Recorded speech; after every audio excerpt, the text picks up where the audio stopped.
प्रश्नोत्तराचा तास संपलेला आहे। ठीक आहे, एक पॉइंट ऑफ प्रोसिजर मला सभागृहाच्या निदर्शनात आणून द्यायचा आहे।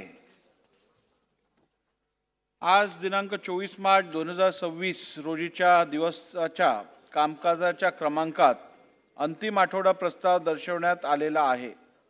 या प्रस्तावात गृह, नगरविकास, महसूल, अन्न नागरी पुरवठा, ग्राहक संरक्षण, वैद्यकीय शिक्षण, वने, शालेय शिक्षण, मृद व जलसंधारण, उद्योग, पर्यावरण व वातावरणीय बदल, ग्रामविकास व पंचायत राज, अन्न व औषधे प्रशासन, सामाजिक न्याय, परिवहन या विषयांचा समावेश आहे। एकूण 15 विषय हे एका अंतिम आठवडा प्रस्तावात दाखवण्यात आलेले आहेत।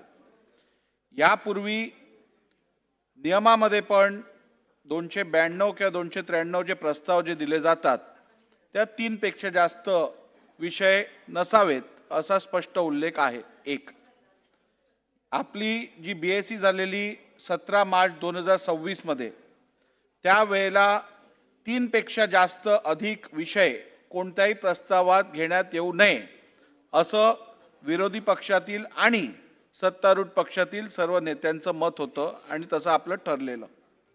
तसं असतानाही आजच्या प्रस्तावात जवळजवळ 15 विभागांचा समावेश केला गेला आहे। आपल्याला माहीतच आहे की विधानसभा नियम 23, 25, 27 आणि 58 मध्ये तरतूद आहे की जर का एखाद्या प्रस्तावात नियमानुसार विषय नसतील तर त्यात कमी जास्त करायचे अधिकार हे अध्यक्षांना आहे।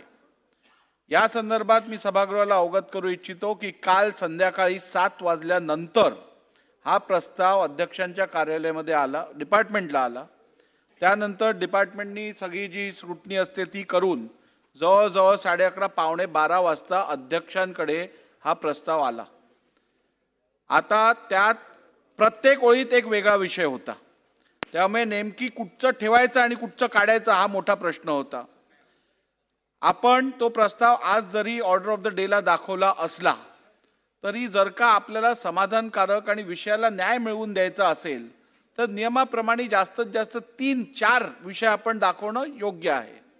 तर माझी परत एकदा सर्व सदस्यांना, विरोधी पक्षाला आणि सत्तारूढ पक्षातील सदस्यांना हीच विनंती राहील की जर का आपल्याला कुठच्याही विषयाला सभागृहात योग्य न्याय मिळवून द्यायचा असेल तर नियमाप्रमाणेच आपण विषय देण्यात यावेत आणि यापुढे जर का 3 किंवा जास्तीत जास्त 4 पेक्षा जास्त विषय एखाद्या प्रस्तावात असतील आणि तो प्रस्ताव जर का कमी करण्यासारखा नसेल तर तो अस्वीकृत केला जाईल।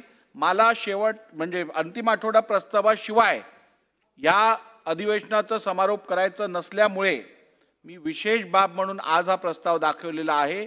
यापुढे जर का असा प्रस्ताव प्राप्त झाला तर तो मी अस्वीकृत करून, मग तो दिसला जरी नाही विशेष शेवट अंतिम आठवडा प्रस्ताव तरी चालेल, पण असा नियमबाह्य प्रस्ताव मी मांडू देणार नाही।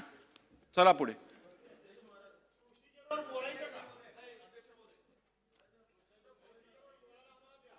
नाही, प्रोसिजरवर बघा, एक मिनिट, प्रत्येक गोष्टीत मी जे काय आता बोललो त्याशी आपण सहमत आहात की नाही आहात? संपला ना विषय, परत त्याच्यावर चर्चा काय करायची? चला पुढे। वडेट्टीवार साहेब, काय आहे प्रत्येक गोष्टीत? आपण आलात, प्रोसिजरवर बोलत असताना आमची कान उघडीच केलं आपण, आपल्याला धन्यवाद, आपले आभार मानतो आम्ही।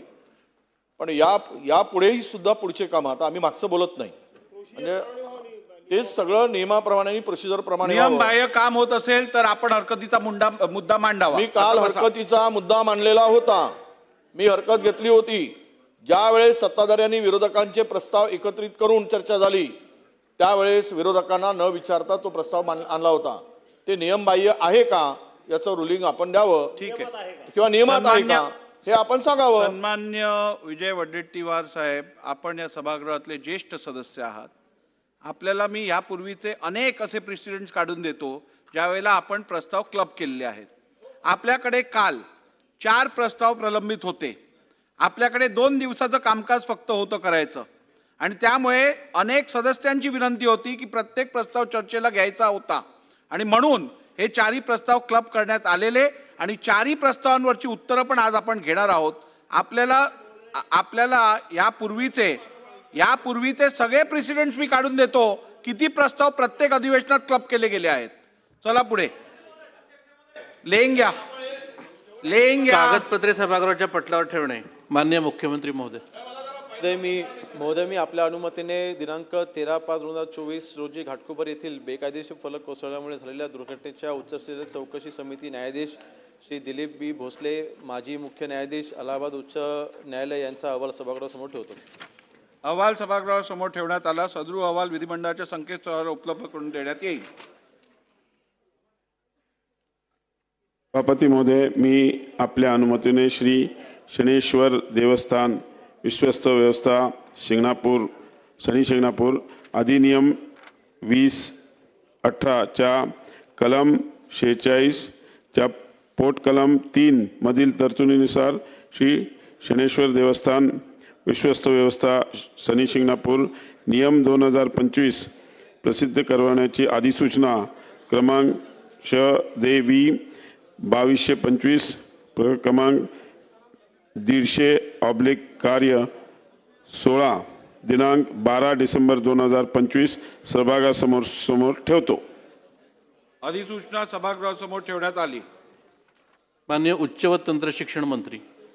अध्यक्ष महोदय, मी आपल्या अनुमतीने महाराष्ट्र खाजगी विद्यापीठ स्थापना व विनियम अधिनियम 2023 मधील कलम 49(3) अन्वये निकमार विद्यापीठ पुणे यांचा सन 2024-25चा वार्षिक अहवाल, DES विद्यापीठ पुणे यांचा सन 2023-2024 व सन 2024-2025चा वार्षिक अहवाल, विजयभूमी विद्यापीठ रायगड यांचा सन 2019-20 ते सन 2024-25 याचा वार्षिक अहवाल सभागृहासमोर ठेवतो. सदर अहवाल विधानसभेच्या पटलावर ठेवण्याचे झालेल्या विलंबनाचे कारण सोबत जोडलेले आहेत.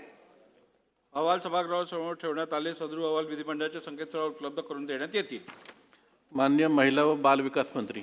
अध्यक्ष महोदय, मी आपल्या अनुमतीने बाल हक्क संरक्षण आयोग अधिनियम 2005च्या कलम 30च्या पोट कलम 4 अन्वये महाराष्ट्र राज्य बाल हक्क संरक्षण आयोग यांच्या सन 2018-19 या वर्षाचा स्वतंत्र लेखापरीक्षक अहवाल सभागृहासमोर ठेवते.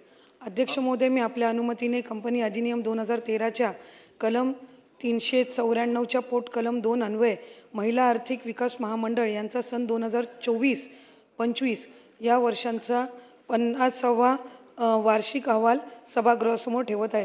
सदर अहवाल विधानसभेच्या पटलावर ठेवण्यास झालेल्या विलंबाची कारणे सोबत जोडली आहेत. अहवाल सभागृहासमोर ठेवण्यात आले. सदरू अहवाल विधिमंडळाच्या संकेतस्थळावर उपलब्ध करून देण्यात येतील. अनुसूचित जमाती कल्याण समितीचा पहिला अहवाल सभागृहात सादर करणे. अध्यक्ष महोदय, मान्य अध्यक्ष महोदय, मी आपल्या अनुमतीने